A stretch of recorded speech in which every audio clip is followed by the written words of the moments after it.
What we know from Patek Philippe as a brand from many centuries is that they don't release an entire new line of watches very often. In fact, in our entire lifetime, we may only see them release an all-new model range, perhaps only twice or thrice. Now that is rare. And when we start to talk about a completely new sports model range, that is further rarer for Patek Philippe, a brand historically known for classic and dressy timepieces. It all kicked off with the Nautilus back in 1976, and then the world had to wait another 21 years before Patek released a new collection, that is Aquanaut, in 1997. Patek have never been a brand to introduce dramatic and extreme aesthetical changes to how their watches have looked and perceived in the collector's world. You can take an example of Aquanaut. It was already a watch inspired from the Nautilus. Even the name Naut part in the Aquanaut is from Nautilus. When the Aquanaut was released, it kept the same octagonal bezel design as the Nautilus, and the changes that Patek did on it were the dial, indices, and they made it on strap, in addition to the bracelet, to make it a little more sportier, casual, and obviously a little different from the Nautilus. Then this year, we started to hear the rumors that Patek are going to introduce an entirely new line. This, in my mind, never meant that they will also introduce entirely new looks too.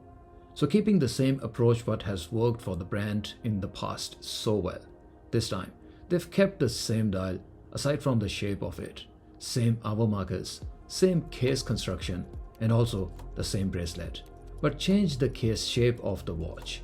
And here we have it, the all-new Patek Philippe Cubitus. Again, as this is also inspired from the very original and iconic Nautilus, the tusk part in Cubitus comes from the Nautilus. So I'm guessing this is cubic shape of Nautilus. Now this begs the question, why such a similar watch and exactly a ditto bracelet?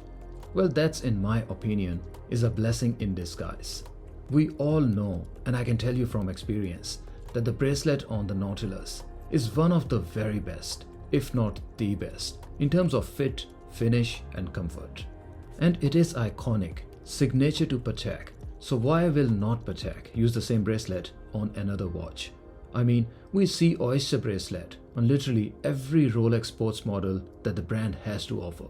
Talk about Rolex Submariner, GMT, Explorer, Deep Sea, Sea Dweller, Explorer 2, Yachtmaster, Daytona. Every single watch has the same bracelet, albeit different width, and the finish changes between all brushed to brushed and polished.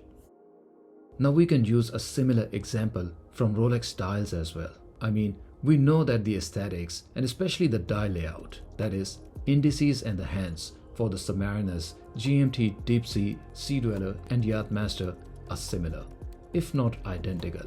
So why not use the same recipe that has worked for decades and proven the test of times for Patek? So is Cubitus a future hit and a winner combination already? Well, why not?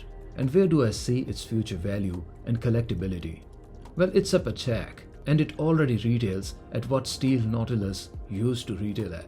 So while it may not and likely will not fetch the same premium initially as the Nautilus did when it was discontinued in stainless, it is not a cheaper alternative to the Nautilus as such, especially from the retail price perspective. It is angular. It has the vibe of 70s from those TV-shaped case.